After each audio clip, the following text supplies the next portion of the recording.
नमस्कार, मैं हूं निकिता और आप देख रही हैं सत्यहिंदी.com। चलिए एक नजर डालते हैं अब तक की सुर्खियों पर। कई महिला फुटबॉल खिलाड़ियों ने आरोप लगाया है कि AIFF के एक सदस्य ने गोवा में चल रही वीमेंस लीग के दौरान होटल के कमरे में खिलाड़ियों पर शारीरिक हमला किया। वहीं महिला खिलाड़ियों के इन आरोपों को भारतीय खेल मंत्रालय ने गंभीरता से लेते हुए एक बयान जारी किया है। खेल मंत्री अनुराग ठाकुर ने एक्स पर जारी एक बयान में कहा कि खेल मंत्रालय ने गोवा में चल रही इंडियन वीमेंस लीग के दौरान महिला खिलाड़ियों के एक कोच पर शारीरिक हमले के आरोपों को गंभीरता से लिया।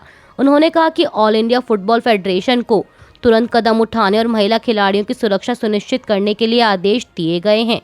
मंत्रालय ने AIFF से कठोर कानूनी कार्रवाई करने और इस बारे में मंत्रालय को सूचित करने के लिए भी कहा है। अनुराग ठाकुर ने कहा कि महिला खिलाड़ियों की सुरक्षा सर्वोच्च प्राथमिकता है। ब्रिटेन से संचालित एक ईरानी टीवी चैनल के एंकर को लंदन में उनके घर के बाहर चाकू मारा गया है।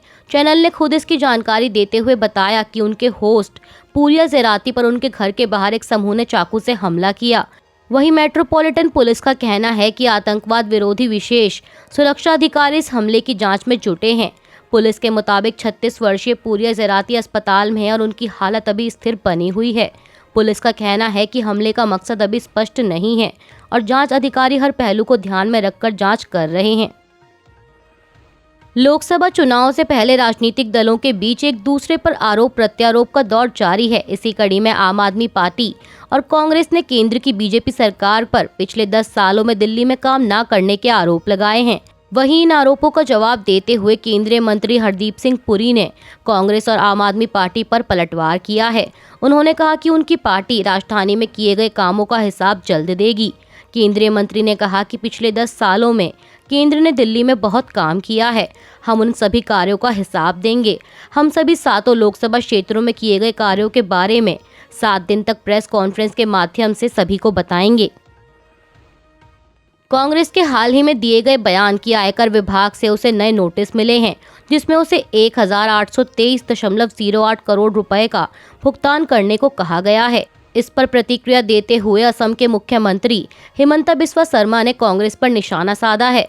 उन्होंने कहा कि सरकार को कर का भुगतान नहीं करना गरीबों को लाभ से वंचित करना है। अगर कांग्रेस कर नहीं चुका रही तो इसका मतलब है कि वह कल्याणकारी गतिविधियों के खिलाफ है, वह गरीबों के खिलाफ है, वंचितों के खिलाफ है। कर के रूप में एकत्र किया गया पैसा अस्पतालों, स्कूलों और कॉलेजों में जाता है और इसलिए सरकार को कर की आवश्यकता होती है। राहुल गांधी ने लोकसभा चुनाव से पहले बीजेपी को कड़ा संदेश दिया है।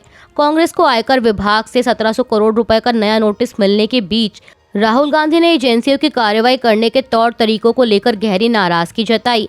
उन्होंने कहा कि CBI, ED जैसी एजेंसियां अपना काम ठीक से करती तो ऐसी नौबत नहीं आती। कांग्रेस नेता ने कहा कि जब सरकार बदलेगी तो लोकतंत्र का चीरहरण करने वालों पर कार्रवाई जरूर होगी। वह इतने पर ही नहीं रुके, उन्होंने आगे कहा, और ऐसी कार्रवाई होगी कि दोबारा किसी की हिम्मत नहीं होगी ये सब करने की, ये मेरी गारंटी है। कांग्रेस पर आयकर विभाग की कार्रवाई के बाद अब भारतीय कम्युनिस्ट पार्टी यानी CPI को भी आयकर विभाग ने नोटिस भेजा है। हालांकि अभी किसी तरह के जुर्माने की खबर नहीं है। NDTV की एक रिपोर्ट में बताया गया है कि भारतीय कम्युनिस्ट पार्टी के महासचिव D राजा ने बताया कि उनकी पार्टी की कुछ राज्य इकाइयों द्वारा पुराने पैन कार्ड के उपयोग के कारण आयकर विभाग से नोटिस मिला था। बिहार में NDA गठबंधन का हिस्सा लोक जनशक्ति पार्टी रामविलास ने अपने हिस्से में आई 5 सीटों पर प्रत्याशियों की घोषणा कर दी है। मीडिया रिपोर्ट्स के मुताबिक पार्टी ने जमुई से अरुण भारती, समस्तीपुर से शांभवी चौधरी, हाजीपुर से चिराग पासवान, वैशाली से वीणा देवी और खगड़िया से राजेश वर्मा को मैदान में उतारने का ऐलान किया है। बिहार में NDA गठबंधन के बीच हुए सीट बंटवारे में एक भी सीट ना मिलने पर नाराज हुए पशुपति पारस ने हाल ही में एक एक्स पर पोस्ट किया है, जिससे माना जा रहा है कि अब उनके और NDA गठबंधन के बीच सब ठीक हो गया है। पारस ने एक्स पर प्रधानमंत्री मोदी के साथ एक तस्वीर शेयर कर लिखा कि हमारी पार्टी NDA का अभिन्न अंग है।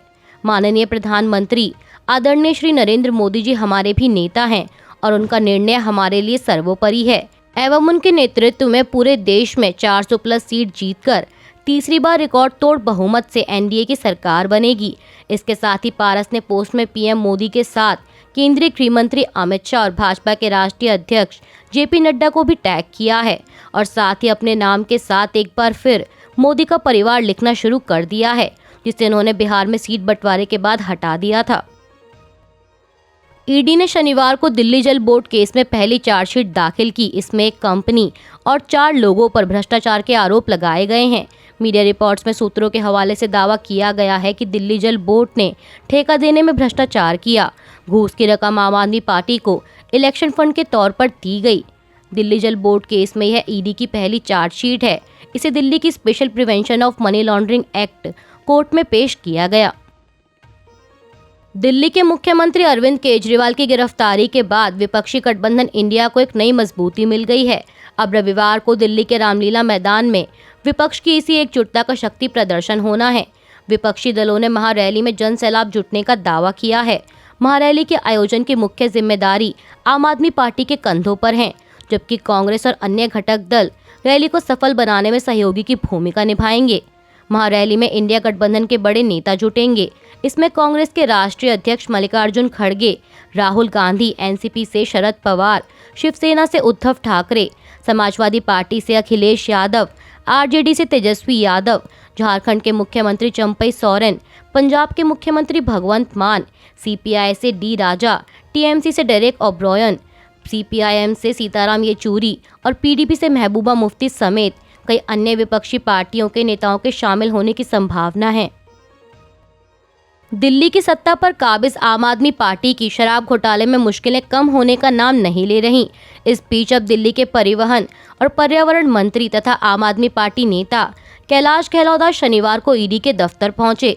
उन्हें ईडी ने समन जारी कर पूछताछ के लिए बुलाया था। दिल्ली के कथित शराब घोटाले और मनी लॉन्ड्रिंग मामले में ईडी उनसे कुछ सवालों की जानकारी चाहती है। इस मामले में दिल्ली के मुख्यमंत्री अरविंद केजरीवाल पहले ही गिरफ्तार हो चुके हैं और इस समय वे ईडी की हिरासत में हैं। उपराष्ट्रपति जगदीप धनखड़ ने दिल्ली के मुख्यमंत्री अरविंद केजरीवाल की गिरफ्तारी पर जर्मनी, अमेरिका और संयुक्त राष्ट्र की टिप्पणी का जवाब दिया है। उपराष्ट्रपति ने कहा कि भारत को कानून के राज पर किसी से सीख लेने की जरूरत नहीं है। भारत एक अद्वितीय लोकतंत्र है। शुक्रवार को एक कार्यक्रम में धनखड़ ने कहा कि भारत में लोकतंत्र एक मजबूत न्याय व्यवस्था के साथ मौजूद है। कोई भी व्यक्ति या समूह इसमें छेड़छाड़ नहीं कर सकता। भारत को कानून के राज पर सीख लेने की जरूरत नहीं है। इसके साथ ही धनखड़ ने केजरीवाल की गिरफ्तारी की ओर इशारा करते हुए कहा कि भ्रष्टाचार से अब मौका, रोजगार और कॉन्ट्रैक्ट नहीं मिलते। अब भ्रष्टाचार का रास्ता सीधे जेल में जाकर खत्म होता है। अरविंद केजरीवाल को मुख्यमंत्री पद से हटाने की मांग को लेकर दिल्ली हाईकोर्ट में एक और याचिका दाखिल हुई है। ये नई याचिका हिंदू सेना के विष्णु गुप्ता की ओर से दाखिल की गई। बता दें कि इससे पहले कल गुरुवार को ही दिल्ली हाईकोर्ट ने ऐसी ही मांग वाली एक याचिका को खारिज कर दिया था। हाईकोर्ट ने कहा था कि ऐसी कोई कानूनी बाध्यता नहीं है कि हिरासत में जाने के बाद केजरीवाल मुख्यमंत्री नहीं रह सकते। पूर्व लोकसभा अध्यक्ष और कांग्रेस के कद्दावर नेता शिवराज पाटिल की बहू डॉक्टर अर्चना पाटिल चाकुरकर ने शनिवार को भाजपा का दामन थाम लिया। अर्चना महाराष्ट्र के उप मुख्यमंत्री देवेंद्र फडणवीस की मौजूदगी में बीजेपी में शामिल हुई। महाराष्ट्र में ताज़ा घटनाक्रम देश में 19 अप्रैल से शुरू होने वाले लोकसभा चुनाव से ठीक कुछ दिन पहले हुआ है। तमिलनाडु के मुख्यमंत्री एम.के. स्टालिन ने लोगों से आह्वान किया है कि अगर वे देश में लोकतंत्र और सामाजिक न्याय चाहते हैं तो वे इंडिया ब्लॉक के लिए वोट करें। इसके साथ इन्होंने वित्त मंत्री निर्मला सीतारमण के उस बयान पर भी निशाना साधा जिसमें उन्होंने कहा था कि उनके पास चुनाव लड़ने के लिए पर्याप्त धन नहीं है। स्टालिन ने कहा कि अगर उनका दावा सच है तो सवाल ये है कि चुनावी बॉन्ड के माध्यम से भाजपा को मिले फंड का क्या हुआ।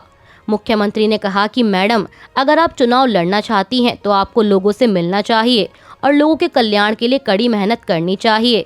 क्योंकि आप नतीजे जानती हैं कि लोग आपको वोट नहीं देंगे, इसलिए आपने चुनाव नहीं लड़ने का फैसला किया है। लेबनान में पैदल गश्त कर रहे संयुक्त राष्ट्र सुरक्षा बलों पर हमला हुआ है।